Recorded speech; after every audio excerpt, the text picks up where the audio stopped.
cultural medium that we can, be together with one voice. With this, over to Madhavi Goswami. Yeah, before Madhavi, I would like to put in Yes, ma'am. two lines about how I met Azimuddin Ahmed. Yes, ma'am. So, tekhetok log pai mo khub bhal lagile. We were at a meeting with the CM, and on that platform, he sang. Aur titia tate koisile je moi skule goi lora choli logot moi gao, and that brought me to realize that our culture to iman ase ami kionu teok nematu. Or amar eta literary function at a prai hoy hetu karne mokulu teo ekdom appropriate that this year we must have Azimuddin Ahmed and his team with us. Apuni amar logot skulole ahi ba etia ahibo nwari kintu apuni apnar heri blak apnar gan apnar keneke ami lora cholik bujabo paru what is jikir. So all that, even we as teachers and adults, we also don't know, and we want to learn more from you.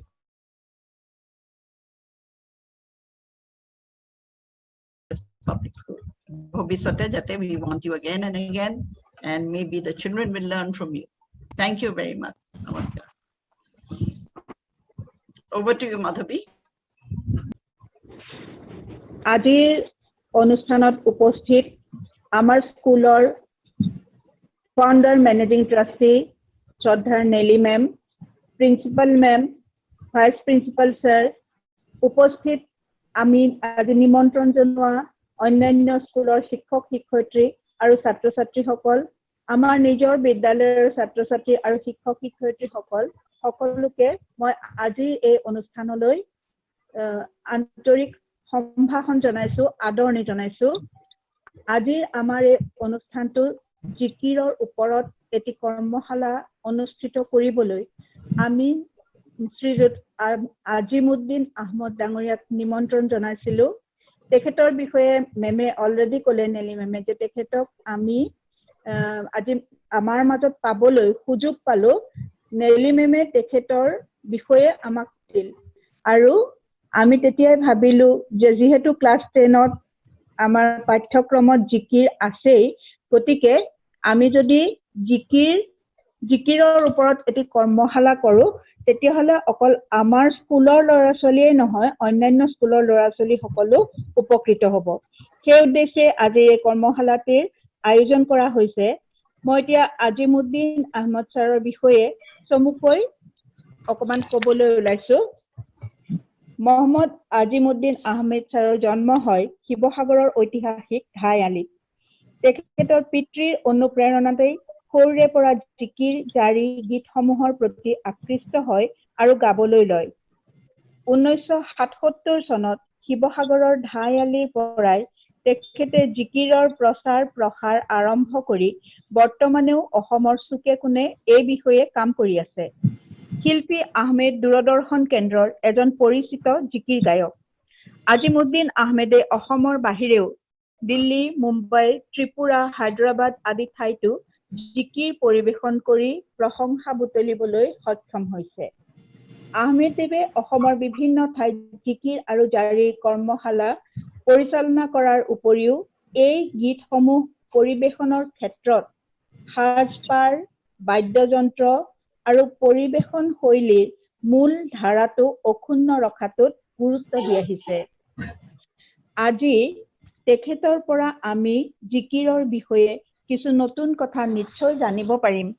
আৰু ছাত্ৰ ছাত্ৰী সকলো উপকৃত হ'ব বুলি আশা কৰি মই আজিজুদ্দিন আহমদ দেৱক অনুষ্ঠানটি আগবঢ়াই নিবলৈ অনুৰোধ জনালো ধন্যবাদ এতিয়া আজিমুদ্দিন আহমদ ছাৰক তেখেতৰ আজিৰ এই কৰ্মশালাৰ অনুষ্ঠানটি আগবঢ়াই নিবলৈ মই পুনৰবাৰ অনুৰোধ জনালো নমস্কাৰ মাৰিয়া পাব্লিক স্কুলৰ নেলি মেম অসমীয়া বিভাগৰ যিসকল প্ৰবক্তা আছে তেখেতসকললৈ মোৰ আন্তৰিক ধন্যবাদ জনাইছো আটাইতকৈ ধন্যবাদৰ পাত্ৰ নেলি মেম যেহেতু এখন ইংলিছ মিডিয়ামৰ স্কুল হৈও অসমীয়া ভাষাক অসমীয়া সাহিত্য অসমীয়া সংস্কৃতি আগবঢ়াই নিবলৈ যিটো প্ৰয়াস বিশেষকৈ লোক সংস্কৃতিৰ এটা যিটো ভঁৰালত জিকিৰৰ যি সম্পদ আছে এই সম্পদক আগুৱাই নিবলৈ যিটো প্ৰচেষ্টা কৰিছে বৰ প্ৰশংসনীয় মাৰিয়া পাব্লিক স্কুলৰ সকলোলৈ মোৰ আন্তৰিক শুভেচ্ছা জনালো আটাইতকৈ আন্তৰিক শুভেচ্ছা জনাইছো যে মাৰিয়া স্কুলৰ পাব্লিক স্কুলৰ যিখিনি ছাত্ৰ ছাত্ৰী আজি আমাৰ লগত উপস্থিত আছে এই সকলোক মই অনুৰোধ কৰিম যে সকলো লোক সংস্কৃতিৰ যি আমাৰ সম্পদ আছে এই সম্পদবিলাক যাতে তেখেতলোকে ইংলিছ মিডিয়ামত পঢ়িও অসমীয়া যি গুৰুসকলে দি যোৱা যি ভক্তি ৰস এই ৰসটিৰে যাতে আগুৱাই যাব পাৰে আৰু তাৰেই বোধহয় প্ৰচেষ্টা আজি মোক লৈ পেলাই আপোনালোকৰ পাব্লিক স্কুলৰ মাৰিয়া পাব্লিক স্কুলৰ ছাত্ৰ ছাত্ৰীসকলক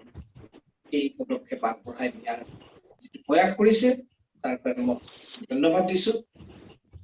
আমাৰ আজি অনুষ্ঠানটিৰ মূল সঞ্চালিকা আছিলে আমাৰ মাধৱী গোস্বামী বাইদেৱে কৈছিলে জিকিৰ আজান পীৰ আৰু জিকিৰ এটা প্ৰথম কথা হ'ল আজান পীৰ আজান পীৰৰ আচল নাম আছিল হযৰত শাহ জিকিৰত আমি পাওঁ যে 10 দুকুৰি 90 চন হিজৰি আৰু 5 বছৰ যায় 10 দুকুৰি 90 চন হিজৰি আৰু 5 বছৰ যায় আজান ফকীৰে এই জিকিৰ কৰিলে কুৰান কিতাপত পায় আজান ফকীৰৰ নামটো শুনাৰ লগে লগে আমাৰ অসমৰ সকলো ৰাইজৰ বা সকলো মানুহৰ মনলৈ এটা কথাই আহে জিকিৰ আৰু জিকিৰ বুলিলে সকলো মানুহৰ মনলৈ আহে আজান নানা জাতি উপজাতিৰ ঠাক খাই থকা মহামিলনৰ তীৰ্থ এইখন অসম দেশত অসম ভূমিত যুগে যুগে বহুতো মনীষী আগমন কৰিছে তেখেতলোকৰ এই ৰংচঙীয়া অসমীয়া সাহিত্য সংস্কৃতিৰ জগতখনত এক ৰংচঙীয়া বুলেৰে তেখেতলোকে বুলাই থৈ গৈছে সেই সময়তে অসমলৈ ইছলামৰ বাৰ্তা বিলাকলৈ আহিছিল 360 জন তেখেতলোকে ভাৰতবৰ্ষৰ দুৱাৰত সোমাই বহুভাৱে বিভক্ত হৈ তাৰে 4জন অসমলৈ সোমাইছিল উত্তৰ পূৰ্বাঞ্চল তাৰে 2জন আছিল হযৰত শাহ মিৰন আৰু তেখেতৰ ভাই নবী চাহেব অসমত পুনতে সোমাই তেখেতলোকে আহি হাজু কিছুদিন এটা কথা ঠিক আজান ফকীৰৰ বিষয়ে আমি যদি ক'বলৈ যাওঁ তেন্তে এঘণ্টাত আমাৰ কোনো কাৰণতে শেষ নহয় তথাপি মই চমুকে অকমান আপোনালোকক আভাসটো দিব কৈছো আজিৰ নৱপ্ৰজন্মৰ ল'ৰা-ছোৱালীবিলাকক আহোম স্বৰ্গদেউসকলে 1200 শতিকাত হাতৰাজ মাৰি একৰাজ কৰাৰ সময়তে বৃহত্তৰ অসমীয়া গঢ়িছিল সেই সময়ত 14দশ শতিকাৰ মাজভাগত মহাপুৰুষ শ্ৰীমন্ত শংকৰদেৱৰ জন্ম হৈছিল কালক্ৰমত এইখন অসমতে বিভিন্ন জাতি জনগোষ্ঠীৰ মাজত ভাষা সাহিত্য সংস্কৃতি ধৰ্মনীতি সমাজ নীতি গঢ় দি সংগঠিত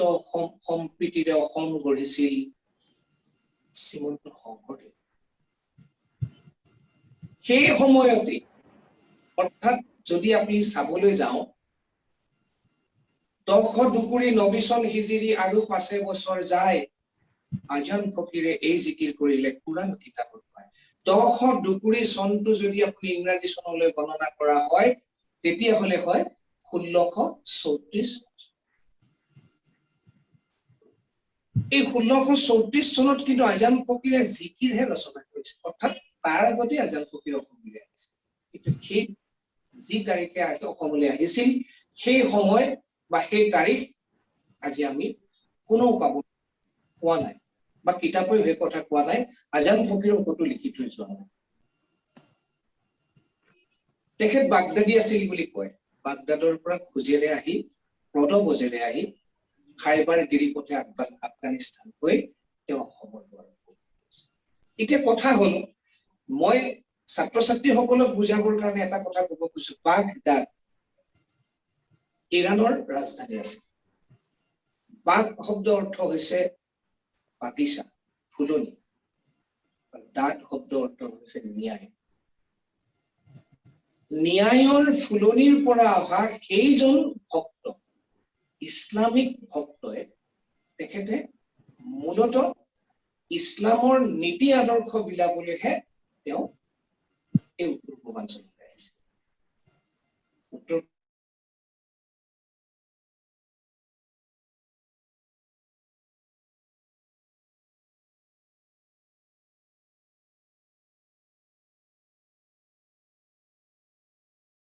যিজন মহাপুৰুষে নৱগুৰু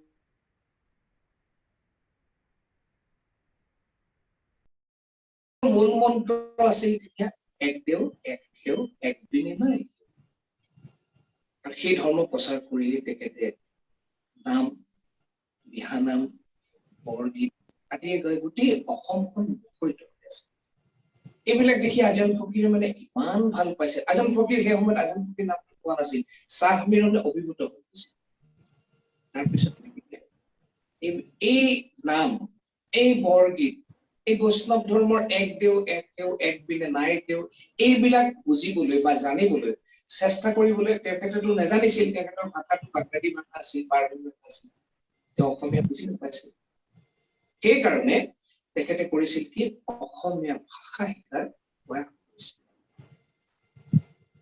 যেতিয়াই তেখেতে অসমীয়া ভাষা সম্পূৰ্ণভাৱে শিকিছিল তেতিয়া তেখেতে গম পাইছিল নাম এক দেও এক সেউ এক বিনে নাই ইয়াৰ অৰ্থটো কি অসমীয়া ভাষা শিকি যেতিয়া তেখেতে প্ৰথমেই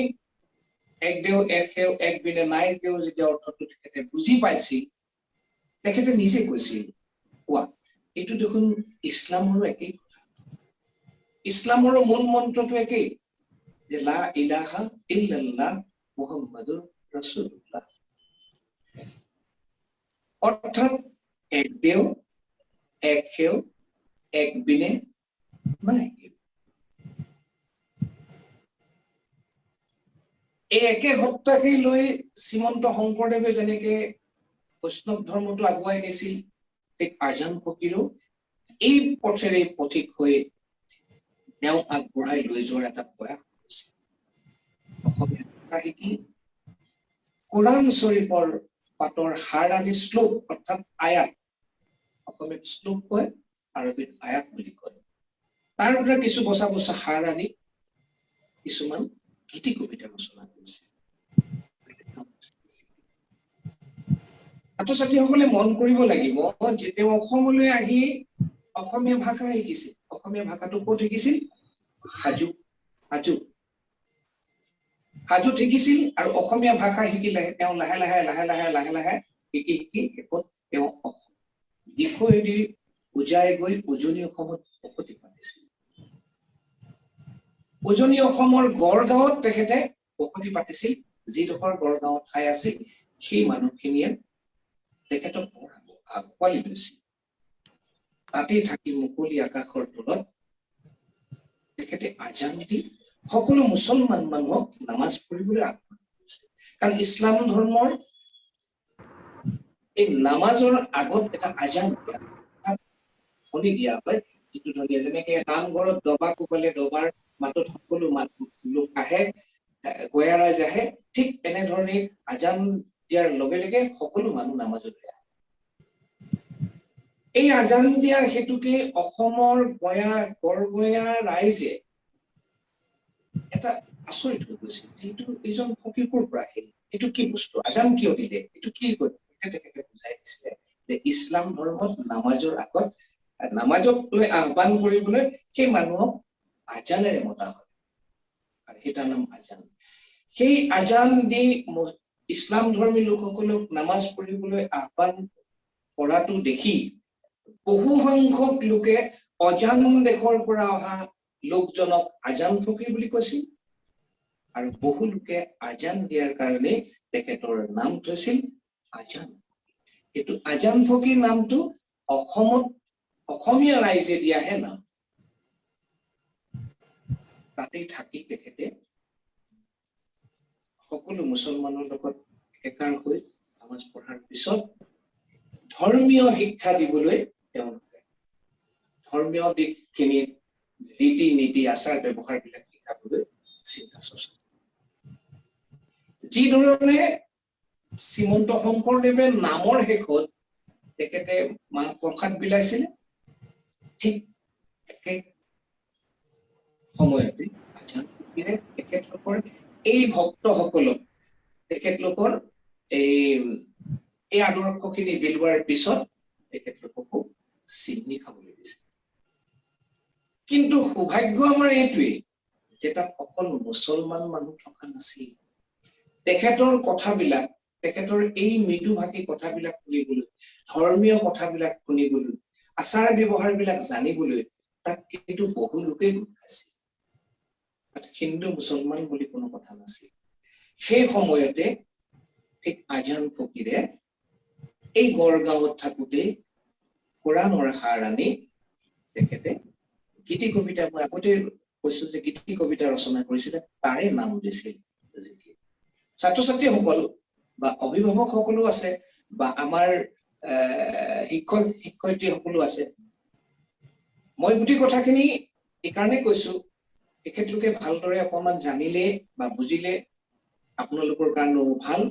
আমাৰ সমাজখনৰ কাৰণেও ভাল, আমাৰ কাৰণেও ভাল। তেখেতলোক আগবাঢ়ি যায়। তেখেতলোক অলপ দিনৰ পিছত গৈ পেলাই যেতিয়া আমি ডিগ্ৰী পাব, তেতিয়া তেখেতে হেৰিটো পাব। এতিয়া কথাটো হ'ল যে ইছলাম ধৰ্মত তেখেতে যেতিয়া গোটেই মূল মন্ত্ৰটো একে লা ইলাহা ইল্লাল্লাহ মুহাম্মাদুৰ ৰাসূলুল্লাহ, এই অৰ্থটো এক দেও এক কেও এক বিনে নাই কেও, এই শব্দখিনিকে আজান ফকীৰে অসমীয়া ভাষালৈ যেতিয়া হেৰি কৰিলে, তৰ্জমা কৰিলে, তেতিয়া তাৰপিছত তেখেতে গীতলৈ পৰিৱৰ্তন কৰিলে। সেই গীতবিলাকৰ সুৰবিলাক দিলে অসমৰ আইনাম, দিহানাম, টোকাৰী, বৰগীত, লোকগীতৰ আৰ্হি, অসমৰ লোকসংগীতৰ আৰ্হি লৈ তেখেতলোকে এই গীতবিলাক জিকিৰলৈ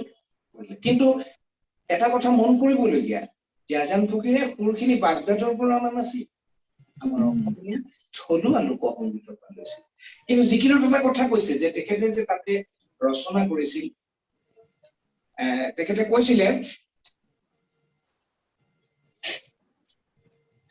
গড়গাঁৱৰ নগৰত সোণপোৰাৰ দুৱাৰত জিকিৰ জমা হল অসমীয়া। অসমীয়াত যে জিকিৰ ৰচনা কৰিছিল, এই কালটো আছিল ১০২ চন হিজৰী আৰু ৫ বছৰ যায় আজান ফকীৰে এই জিকিৰ কৰিলে কোৰাণ কিতাপত পায়। তাৰপিছত কলে গড়গাঁৱৰ নগৰত সোণপোৰাৰ দুৱাৰত জিকিৰ তৰ্জমা হল অসমীয়া। তেখেতেনো লা ইলাহা ইল্লাল্লাহ মুহাম্মাদুৰ ৰাসূলুল্লাহৰ অৰ্থ কেনেকৈ ভাঙি জিকিৰ গালে, আমি ছাত্ৰ ছাত্ৰীসকলক এই জিকিৰৰ মাজেৰে আমি লৈ যাব খুজিছো। ছাত্ৰ ছাত্ৰীসকলে সুন্দৰভাৱে আমি গাম, আপোনালোকে ভালদৰে শুনি পৰাপক্ষত চেষ্টা কৰিব এই জিকিৰখিনি গাব।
ছাত্ৰ-ছাত্ৰীসকল,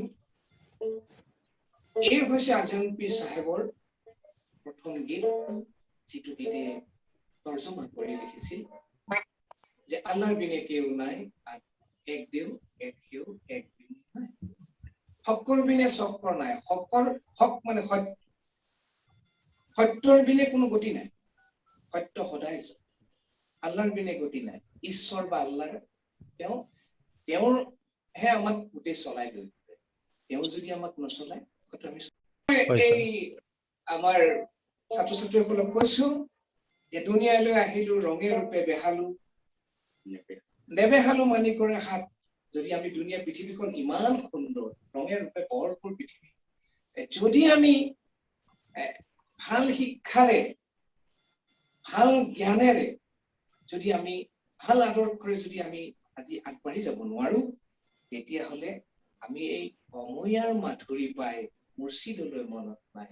এই অময়াৰ কথাবিলাক যিসকলে তোমালোকে শিক্ষাগুৰুৱে সুন্দৰ জ্ঞান দিছে, এই জ্ঞানখিনিক লৈ যদি আমি আগবাঢ়ি যাব নোৱাৰো, তেতিয়াহলে আমি এই অময়াৰ মাত শুনাৰ আমাৰ কোনো কামত নাহিব। ছাত্ৰ-ছাত্ৰীসকল,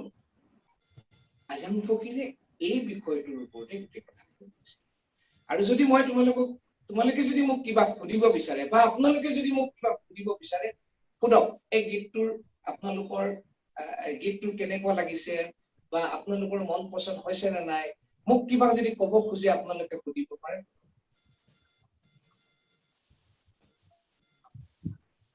প্ৰথমতে কব খুজিছো যে অতি সুন্দৰ লাগিলে, আপোনাৰ ভাঙনিখিনি ইমান ধুনীয়াকে দিলে, সকলো বুজাকে দিছে, যে আমি ল'ৰা ছোৱালী আৰু ছাত্ৰ ছাত্ৰীয়ে আমি সকলোৱে নতুন এটা বঢ়িয়াকে শিকি গলো আমাৰ এই লিটাৰেৰী ফেষ্টিভেলৰ মাজতে আৰু এইটো বিচাৰিছো যে মই প্ৰিন্সিপাল মেডামে অলপ দুখাৰ কওক যে আপোনাৰ কেনেকুৱা লাগিলে তাৰপিছত ল'ৰা ছোৱালীবিলাকেও নিশ্চয় ক'ব লাগিব নহয় যে মাধৱী যে তেওঁলোকৰনো কি লাগিলে কিটো নতুন বস্তু শিকিলে that is what we want our children to gain knowledge gain more power আৰু হয় আৰু এইটো বস্তু তেওঁলোকে যে নতুনকে শিকাটো নহয় আমি আগতেও স্কুলত কৰিছো কিন্তু আপোনাৰ ভাঙনিখিনি যোনটো দিলে আপুনি যেনেকে বুজাই দিলে সেই বস্তুটো তেওঁলোকৰ কাৰণে খুবেই ভালকে হৈছে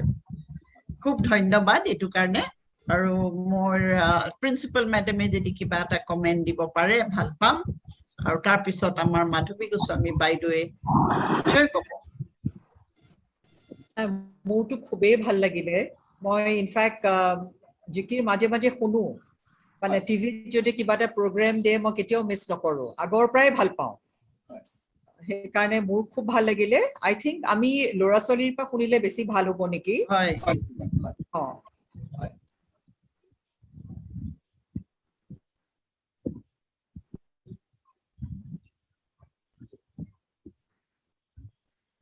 ঠিক আছে হয় এবাৰ মই আপোনালোক হয় কওক নমস্কাৰ আজিউদ্দিন ছাৰ নমস্কাৰ মই অঞ্জন গগৈ কৈ আছিলো হয়। হয় খুবেই ভাল লাগিল আপোনাৰ ইমান ধুনীয়া ভাঙনি কৰি দিছে আৰু মেমে কৈছেই যে গানটো শুনিও খুবেই ভাল লাগিল জিকিৰ গানটো আৰু সৰুতে আমিও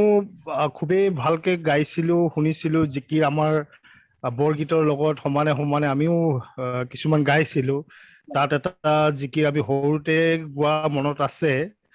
যে সেইটো সুৰটো অলপ এনেকুৱা আছিল মই অলপ পাহৰিছো কিন্তু একবাৰ হয় চাহেব হয় যদি কৰাল দৰিয়াৰ পাৰ হয় ছাৰ সেইটো এটা খুবেই মনত আছে এতিয়াও সৰুতে গোৱা সেইটো এবাৰ আৰু গাই ইমান দিব ভাল লাগিছে সেইটো এবাৰ গাই হয় দিব। ছাৰ মই হয় ছাৰ মই কেইবাটাও জিকিৰ মই এনেকে ল'ৰা ছোৱালীক শিকাম আৰু মানে গাই যাম আৰু তেখেতলোকক লৈ যাম এতিয়া মই কথাটো হ'ল মই ছাত্ৰ ছাত্ৰী মাধৱী বাইদেউ কিবা ক'ব নহয় মই এইখিনিতে জনাব খুজিছো যে আমাৰ আজি খুব ভাল লাগিছে যে অনুষ্ঠানটোত অকল আমাৰ স্কুলৰে যে ছাত্ৰ ছাত্ৰী আছে তেনে নহয় আমাৰ এই গোটেই লিটাৰেৰী ফেষ্টটোত যিখিনি বিদ্যালয়ক আমি আমাৰ অনুষ্ঠানবোৰত অংশগ্ৰহণ কৰিছিল সেই বিদ্যালয়বোৰকো আমি নিমন্ত্ৰণ জনাইছিলো আজিৰ এই ৱৰ্কশ্বপটোৰ কাৰণে আৰু বহুত ছাত্ৰ ছাত্ৰীয়ে আজি এই ৱৰ্কশ্বপটোত বেলেগ বিদ্যালয়ৰ ছাত্ৰ ছাত্ৰী আৰু আনকি শিক্ষক শিক্ষয়িত্ৰী কিছুমানেও যি পাৰিছে আজি আমাৰ অনুষ্ঠানটোত জইন কৰিছে সেইকাৰণে তেওঁলোক সকলোকে মই আন্তৰিক ধন্যবাদ জনাইছো ঠিক আছে ছাৰ আপুনি আৰম্ভ কৰক আকৌ হয় এতিয়া মই ছাত্ৰ ছাত্ৰীসকলক এটা প্ৰথম কথা এটা আকৌ ক'ব খুজিছো জিকিৰ শব্দটোৰ অৰ্থ আৰবী জিকৰ শব্দৰ পৰা জিকিৰ হৈছে আৰবী জিকৰ শব্দৰ পৰা জিকিৰ উৎপত্তি হৈছে জিকিৰ শব্দৰ অৰ্থ হৈছে স্মৰণ কৰা বা ইবাদত কৰা ভগৱানক স্তুতি কৰা ভগৱানক একান্তচিতে হৈ বা আল্লাহক একান্তচিতে হৈ ইবাদত কৰাকে হ'ল জিকিৰৰ অৰ্থ এই জিকিৰবিলাক আজান ফকীৰে একাধিক্ৰমে 160টা জিকিৰ ৰচনা কৰিছিল এই 160টা জিকিৰ ৰচনা কৰাৰ ভিতৰতে প্ৰায় 80টা মানহে উদ্ধাৰ হ'ল বাকীবিলাক যেনেকে বৰগীত বৰগীত লিখিছিলে সেইবিলাক নাইকিয়া হৈ গ'ল কালৰ বহুত কিছু হেৰাই গ'ল কিছু থাকিলে ঠিক আজান ফকীৰৰ জিকিৰবিলাকো তেনেকৈ মানুহৰ থাকিল আৰু মুখে থকাখিনিকেই এতিয়া যিখিনি কিতাপ আকাৰে পালে আমাৰ শিৱসাগৰৰ মহিবুল হুছেইন চাহেবে বহু কষ্ট কৰি গোটেই গাঁৱে ভূঞে গোটাই আনি আমাক দিলে আমি এই সম্পদখিনি লৈয়ে আজি আমি আজান ফকী চাহেবক হেৰি কৰি আছো এইবুলি আমি এটা ছাত্ৰ ছাত্ৰীসকললৈ আৰু এটা গীত আমি দিম যে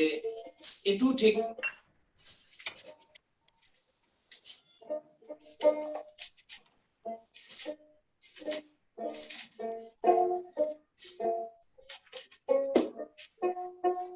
ছাত্ৰ ছাত্ৰীসকলে এটা মনত ৰখা দৰকাৰ যে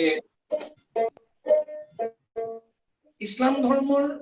পবিত্ৰ কোৰানখন হৈছে ইছলাম ধৰ্মৰ ধৰ্মগ্ৰন্থ হিন্দু ধৰ্মৰ গ্ৰন্থখন হ'ল কোৰান কোৰান আৰু কোৰান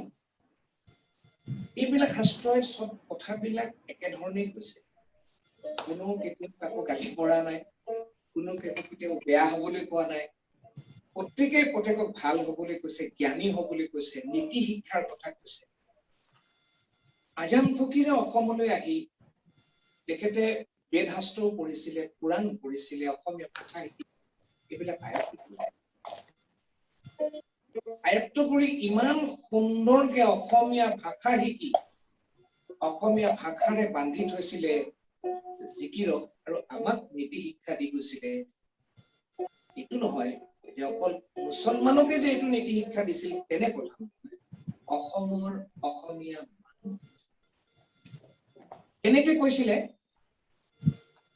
খুব ভাল ধৰণে মন কৰিলে আপোনালোকক খুব ভাল পাব জিকিৰ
बहुत तेल लग रहा है, बहुत ज्यादा तेल है।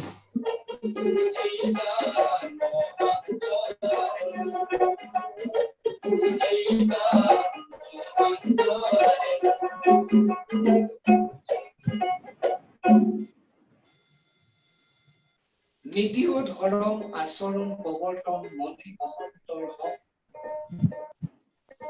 সন্ত জনলৈ আশা মই কৰিছো আশা নকৰিবা পুৰাণে পুৰাণে একে একে কৈছে বুজিবা মহন্ত লোক এই দুনিয়াতে আছে দুয়ো বেকে মুৰ্শিদে বুজাব ছাত্ৰ ছাত্ৰীসকল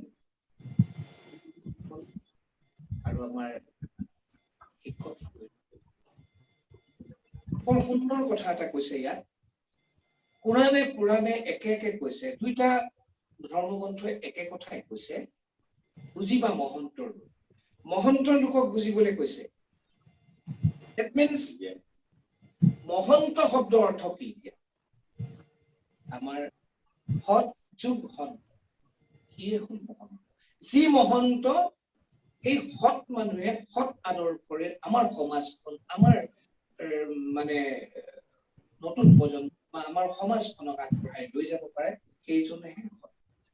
এই দুনিয়াতে আছে দুয়ো বেকে মুৰ্শিদে বুজাব তোক মুৰ্শিদ শব্দৰ অৰ্থ হৈছে গুৰু আছে দুয়ো বেকে দুটা বেক আছে এই দুটা বেক কি ছাত্ৰ ছাত্ৰীসকল সেই দুটা বেক হ'ল ভাল আৰু এই ভাল বেয়া দুটা বস্তু কোনে শিক্ষা দিব গুৰুৱে শিক্ষা দিব এতিয়া তোমালোকৰ গুৰু কোন সেইসকল যিসকলে তোমালোকক শিক্ষা দান কৰি আছে যিসকলে তোমালোকক আগুৱাই লৈ যাব বিচাৰিছে যিসকলে আমাক আগুৱাই লৈ আহিলে সেই শিক্ষা দিয়া সকলে মুৰ্শিদ অৰ্থাৎ গুৰু তোমালোকক ভালখিনি সদায় আনিবলৈ দিছে বেয়াখিনি তোমালোকক পিছত আজান ফকীৰে জিকিৰতো সেইটো কথাই বাৰ বাৰ কৈছে যে এই দুনিয়াতে আছে দুয়ো বেকে মুৰ্শিদে বুজাব গুৰু গুৰু শব্দৰ অৰ্থ কি ছাত্ৰ ছাত্ৰীসকলে জনাটো খুব দৰকাৰ গো মানে হৈছে আন্ধাৰ ৰু মানে জ্যোতি আন্ধাৰৰ পৰা পোহৰলৈ যিয়ে গতি দিব পাৰে সিয়ে হ'ল গো মানে আন্ধাৰ জানা ৰু মানে জ্যোতি হাতে হাতে ধৰি দিয়ে পোহৰৰ গতিও হাতে হাতে ধৰি দিয়ে পোহৰৰ গতি এই তোমালোকক পোহৰৰ গতি দেখুৱাবৰ কাৰণে এই মাৰিয়া পাব্লিক স্কুলখনত তোমালোকক তোমালোকৰ দেউতা তোমালোকক তোমালোকৰ আব্বা মাই খুব পইচা খৰচ কৰি আৰু তেখেতলোকে তোমালোকক এই পোহৰৰ গতিৰে দি আগবঢ়াইছে আজান ফকীৰ আৰু গুৰুজনাই সেই একেটা কথা নীতি ও ধৰম আচৰণ প্ৰৱৰ্তন মনে মহন্তৰ হওক হওঁ সন্ত জনলৈ আশা মই কৰিছো আশা নকৰিবা পৃথিৱীত আটাইতকৈ ভাল বস্তু যদি আছে ভাল যদি কি আছে প্ৰথম কথাটো হ'ল কি আমাৰ আটাইতকৈ ভাল বস্তুটো হ'ল আমাৰ মন মনে হৈছে সন্তৰ যুগ হলেহে মনক স্থিৰ কৰি আগলৈ লৈ যাব পাৰে। আৰু সকলোৱে আমি আশা কৰো আমাৰ ল'ৰা ছোৱালী ভাল হ'ব, মন ভাল কৰিব আৰু সন্ত সকলৰ যি নীতি শিক্ষা পায় সেই শিক্ষাৰে আগবাঢ়ি যায়। সেই সন্তনে আমি তাৰ পিছত কি কৰো, ভগৱান বা আল্লাহৰ ওচৰত আশা কৰো যে হে ভগৱান, হে আল্লাহ, আমাৰ ল'ৰা ছোৱালী বিলাকক, আমাৰ সমাজখনক, আমাৰ এই দেশখনক কুমতি দি আমাক গতিৰে লৈ যোৱা আমি আশা কৰো। সেই কথাটো কৈছে। কিন্তু যিমানেই যি নকওঁ, আল্লাহৰ এক নাম, আল্লাহৰ কিমান নাম? একেই নাম। হিন্দুও সেইটো ভাবে আৰু মুছলমানো সেইটো। পৃথিৱীত যিমান ধৰ্মই নাথাকক, পৃথিৱীত যিমান মানুহে নাথাকক, এজনকে পূজা কৰে। সেইজন হল কোন? সেইজন হল আল্লাহ, সেইজন হল ঈশ্বৰ, সেইজন হল ভগৱান, সেইজন হল গড, সেইজন আৰু কিমান যে নাম দি তেখেতক নামাতে কোনো ঠিকনা নাই। যিজনক আমি সদায় পূজো সেইজনে হল আমাৰ আল্লাহ বা ঈশ্বৰ বা প্ৰভু। এইটো গীত আমি ইমানতে সামৰণি মাৰিছো। নিশ্চয় মই জানো যে যিখিনি ল'ৰা ছোৱালীয়ে চাই আছে তেখেতলোকে এই গীতটো গাব পাৰিব, গীতটো গাব পাৰিব। ইয়াৰ ভিতৰত মোক যদি কিবা ক'বলগীয়া আছে কোনোবাই সুধিব পাৰে। খুব ভাল লাগিলে আপোনাৰ এই ভাষণখিনি। আৰু এটা বস্তুৱে মই আপোনাক মই সদায় ভাবো কথাটো যে শংকৰদেৱ 200 বছৰৰ পিছত জন্ম হৈছিলে অজন ফকীৰতকৈ, কিন্তু বৰগীত আৰু জিকিৰ বহুত চিমিলাৰিটি আছে, নহয়নে? মানে ভগৱানক যেনেকে গ্ৰহণ কৰিব খোজে। মেম মই কথা কৈছো। শংকৰদেৱ 200 বছৰৰ পিছত নহয়, শংকৰদেৱৰ 100 বছৰৰ জন্ম হোৱাৰ পিছতহে অসমলৈ আজান ফকীৰ আহিছে। শংকৰদেৱৰ পিছতহে আজান ফকীৰ, 100 বছৰৰ পিছত। আপুনি আগত বুলি ক'লে হয় 100 বছৰৰ পিছত। হয়।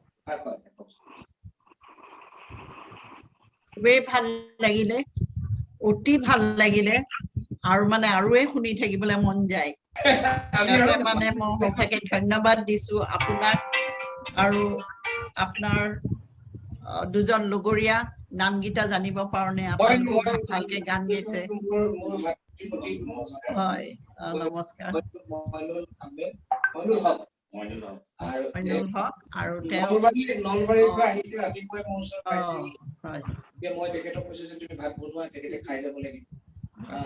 এই পেণ্ডামিকৰ সময়ত তেখেতে আহি মোৰ উপস্থিত আছে। আপুনি অকমান ইনষ্ট্ৰুমেন্টটো দেখুৱাই দিব নেকি? এইটো দোতাৰা বুলি কয়, দোতাৰা। এইটো ডগৰ। ডগৰ।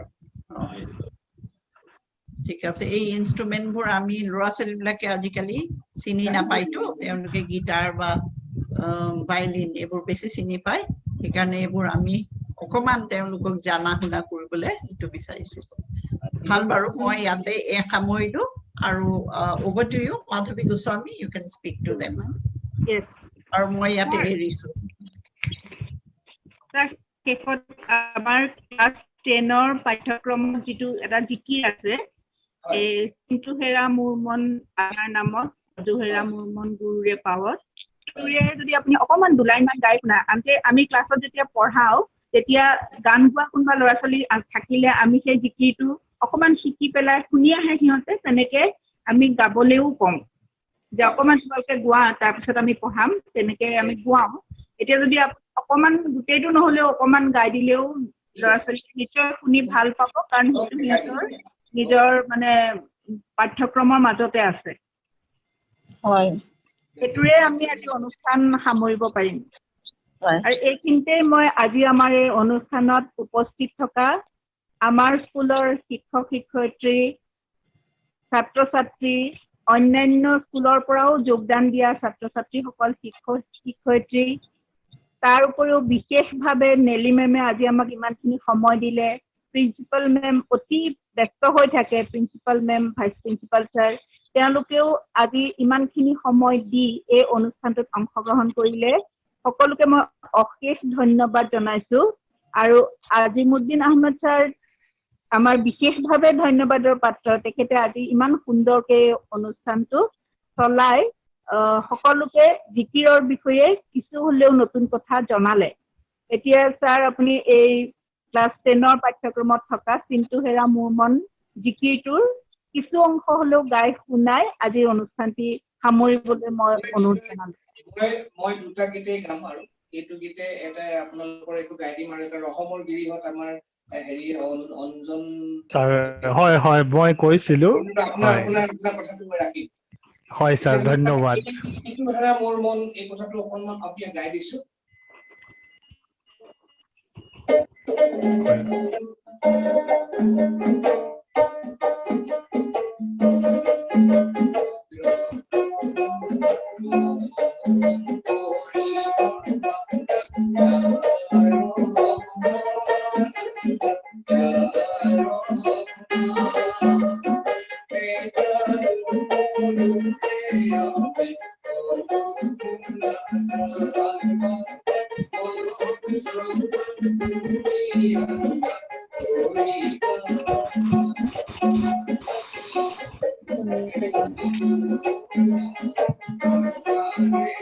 দুদিন স্যাৰ আকৌ মিল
আজানবী সাহেবৰ ৰচনাৰে অঞ্জন দেৱে এইটো গীতৰ কথা কৈছিলে এই গীতটো য'ত শ্ৰীমন্ত শংকৰদেৱৰ সমন্বয়ৰ কথা আছে য'ত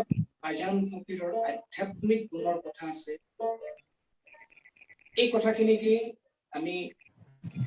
আপোনাৰ ওচৰত গাব খুজিছো আৰু এইটো গীত গাই আপোনালোকৰ ওচৰৰ পৰা আমি বিদায় ল'ম আৰু আমি আশা কৰিম অনলাইনৰ বা এনে যোগেদি আমি যিখিনি মানুহ যিকেইজনক লগ পাইছো সেয়ে আমাৰ শেষ নহয় যাতে আপোনালোকে আকৌ আমি ফিজিকেলি আপোনালোকৰ ল'ৰা ছোৱালীখিনিক আমি যাতে পাওঁ এই আশা আমাৰ সদায় থাকিব এতিয়া আমি গীতটো গাওঁ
ধন্যবাদ স্যাৰ। ধন্যবাদ স্যাৰ। আপুনি মোৰ অনুৰোধটো ৰক্ষা কৰি হয় ছাৰ খুবেই ভাল লাগিল ছাৰ একদম মোৰ সৰু ল'ৰালি কালৰ সেই কথাখিনি মনত পৰিছে আমি তেনেকা গাইছিলো সৰুতে স্কুলতো গোৱা হৈছিল বা এনেও কিছুমান ঠাইত আমি গাইছিলো সেই কথাখিনি খুবেই মনত পৰিছে আজি আপোনাক অশেষ ধন্যবাদ আপুনি ইমান ধুনীয়াকে পৰিৱেশন কৰিলে গোটেইখিনি যিখিনি আজি জনালে যিখিনি জ্ঞান দিলে আৰু মই আমাৰ ল'ৰা ছোৱালীখিনিকো জনাব বিচাৰো এইখিনিত যে এইখন হৈছে এই মহামিলনৰ তীৰ্থ য'ত আমি সকলো এটা সমন্বয়েৰে চলো এয়া আমাৰ মানে খুবেই মানে নিজৰ কলা কৃষ্টি য'ত কোনো ভাৱ ভেদভাৱ নাই বা কোনো ভিন্নতা নাই আৰু আমি গোটেই অসমীয়া একেখন সমাজ য'ত আমি হিন্দু মুছলমান আমি সকলো একেই ধৰণে আছো আজি শ বছৰ ধৰি আৰু আজি হয়তো কোনোবা কেতিয়াবা কিছুমান পলিটিকেল লিডাৰে নিজৰ গেইনৰ কাৰণে নিজৰ সুবিধাৰ কাৰণে কৰবাত হলেও অলপ কিবা এটা আনিব বিচাৰে চ' সেই ল'ৰা ছোৱালীৰ কাৰণে মোৰ অনুৰোধ যাতে এই আমাৰ যিটো গুৰি আমাৰ যিটো ৰুট এইটো ধৰি পেলাই আমি আগবাঢ়িলে আমাৰ সদায় এটা একতা থাকিব and I wish and I want and request all the students to take back this sense of oneness the feeling of unity and this is the true culture of Assam so আমি হেতু যাতে সকলোৱে একে ধৰি ৰাখি আমি যাতে আগবাঢ়ো আৰু এই কামনা কৰিছো আৰু মোৰ আজিমুদ্দিন ছাৰ আৰু তেওঁৰ সতীৰ্থবৃন্দলৈ অশেষ ধন্যবাদ আমাৰ ইয়াত বাদ্যযন্ত্ৰ যিখিনি ব্যৱহাৰ হৈছে সেই বাদ্যযন্ত্ৰ সম্পূৰ্ণ থলুৱা য'ত জিকিৰতো বজোৱা হয় বৰগীততো বজোৱা হয় বা আমাৰ যিকোনো লোক বাদ্য লোকৰ সংগীতত সেইবোৰ ব্যৱহাৰ হয় নমস্কাৰ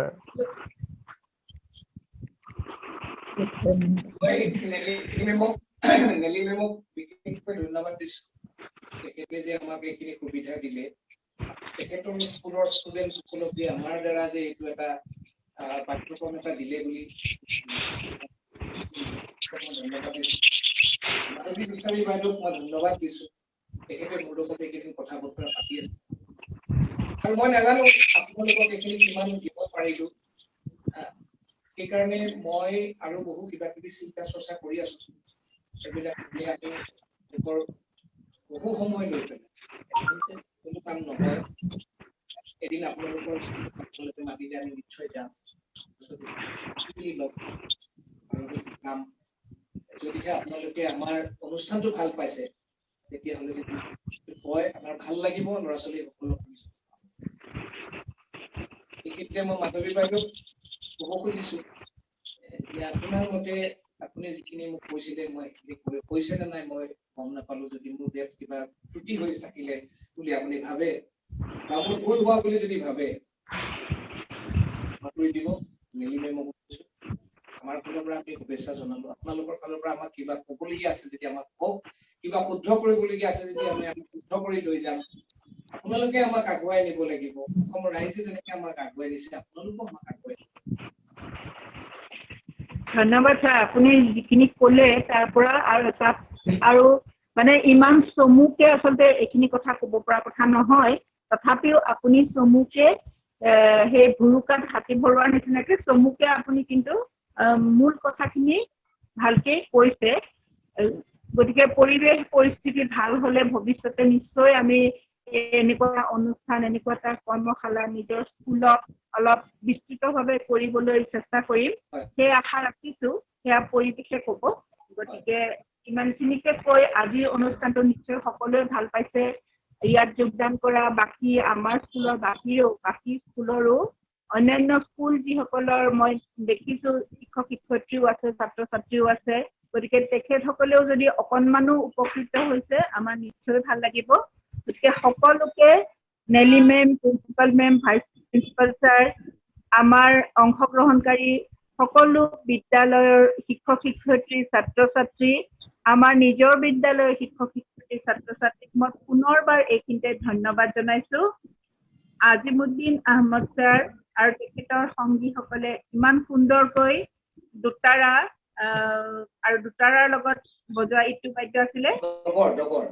ডগৰ হয় দুটাৰা আৰু ডগৰ ইমান ধুনীয়াকে সংগত কৰিছে আমিও আগতে যেতিয়া ৰেডিঅ'ত জিকিৰ শুনো, জিকিৰটো গোৱাৰ আগতে সেই দুটাৰাৰ মাতটো শুনিলেই মানে মনটো ভাল লাগি যায়। সেই বস্তুকেইটা নহ'লে, বাদ্যযন্ত্ৰ দুটাৰা আৰু ডগৰ নহ'লে আচলতে জিকিৰটো সম্পূৰ্ণ নহয়। মানে কোনোবাই আজিকালি কেতিয়াবা কীবৰ্ডত বজাই গায়, কিন্তু সেইটোৱে জিকিৰটো মাত্ৰাটো নিদিয়ে। গতিকে শুদ্ধভাৱে গাবলৈ তাৰ লগত জিকিৰৰ লগত দুটাৰা আৰু ডগৰটো লাগিবই। জিকিৰৰ সুৰবোৰ সঁচাকে খুব ভাল। গতিকে আপোনাৰ পৰা ভৱিষ্যতলৈ আৰু অধিক বিস্তৃতভাৱে এনেকুৱা এটা অনুষ্ঠান পাবলৈ আশা কৰি আজিৰ অনুষ্ঠানটো ইমানতে সামৰিছো। ধন্যবাদ ছাৰ। ধন্যবাদ, নমস্কাৰ।